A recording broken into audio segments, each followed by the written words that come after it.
Letter C followed by E gives us a sound S. Example is scent.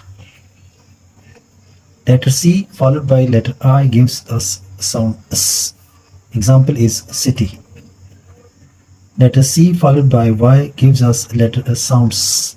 Example is cycle.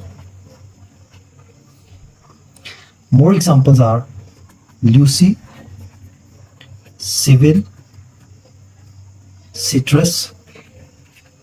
Letter C followed by letter A gives us sound K.